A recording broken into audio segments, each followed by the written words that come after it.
आज आपने देखा पासिंग आउट परेड थी। 704 महिला पुलिसकर्मी, हमारे प्रोबेशनर डीएसपीज और सब इंस्पेक्टर्स आज उन्होंने पास आउट किया और डीजी एनआईए इस समारोह पर मुख्य अतिथि के रूप में आए। तो इसके साथ ही हमारे करीब 4,500 नए जवान उन्होंने पिछले 1.5 महीने में हरियाणा पुलिस में अपनी ट्रेनिंग पूरी करके उन्होंने रेगुलर सर्विस को ज्वाइन किया है। इससे हमें बल मिलेगा और आने वाले चुनावों में हमारी जो स्ट्रेंथ है वो इतनी बढ़ कर के हम बेहतर काम कर पाएंगे। साइबर क्राइम को लेकर नई कुछ तकनीक? साइबर क्राइम में जो पिछले साल सितंबर महीने तक हम 25वें स्थान पर थे पैसे ब्लॉक करने में, और उस पर काफ़ी बड़ी हमने एक योजना बनाई, उसके तहत काम किया और दिसंबर में बढ़ के दर 18% हुई, फरवरी में 27% और जुलाई महीने में 36% पर हम आए। यानी 36% जो ठगा गया पैसा था उसको ब्लॉक कराने में हम कामयाब रहे। और साथ ही इस साल में ही 1 जनवरी 24 से लेकर अब तक 2660 साइबर अपराधी हरियाणा पुलिस ने गिरफ्तार किए, और इनमें करीब 1850 ऐसे लोग हैं जो राज्य से बाहर के हैं।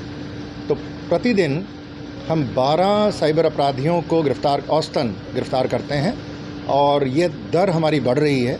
और जुलाई माह में ये 16 अपराधी प्रतिदिन थी। सर, डिजिटल स्कैम ज़्यादा चल रहा है आज के समय में, उस पर क्या कुछ कहना चाहेंगे? डिजिटल स्कैम ज़्यादा चल रहा है और उसमें हर व्यक्ति को सावधान रहना है।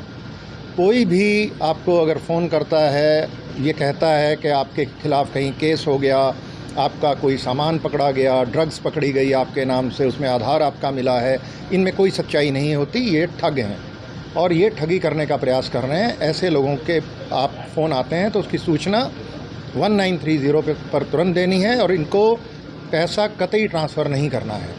इसी तरीके से अगर कोई ये कहता है कि आपका पैसा डबल कर देंगे, ट्रिपल कर देंगे चंद ही दिनों में, और लालच देने के लिए कुछ प्रॉफिट दे भी देता है, ऐसे लोगों के झांसे में नहीं आना है। तो इन्वेस्टमेंट के फ्रॉड हो रहे हैं, या डर दिखा करके अरेस्ट का, क्रिमिनल केस का, या कोई और इस प्रकार का डर भय दिखा करके पैसे लेने की कवायद जो लोग करते हैं, ये साइबर ठग हैं, इनसे सावधान। विधानसभा चुनाव को लेकर हरियाणा पुलिस की क्या तैयारी है सर? हमारी जो अक्टूबर में हमारे चुनाव हैं और इसके लिए तैयारियां हमने कर ली हैं। इलेक्शन कमीशन ऑफ इंडिया के साथ मीटिंग्स हो गई हैं और गृह मंत्रालय ने हमें 70 कंपनियां भेज दी हैं हरियाणा में, जो आ चुकी हैं और अपना काम कर रही हैं वो।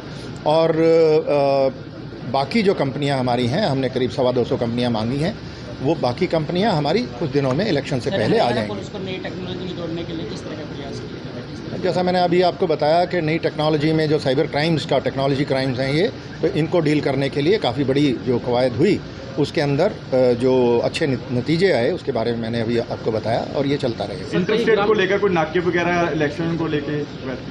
इंटरस्टेट नाके ऑपरेशनल हो चुके हैं, और इसमें जो फ्लाइंग स्क्वाड्स हैं और स्टैटिक सर्वेलेंस टीम्स हैं वो बन चुकी हैं, और ये मल्टी डिसिप्लिनरी टीम्स होती हैं जिसमें कई विभागों के लोग एक साथ मिलकर के काम करते हैं, और उसमें ड्रग्स को पकड़ने का काम, शराब और अवैध हथियार पकड़ने का काम करते हैं। तो उसमें सारा काम वो चल रहा है। धन्यवाद। ग्रामीण थानों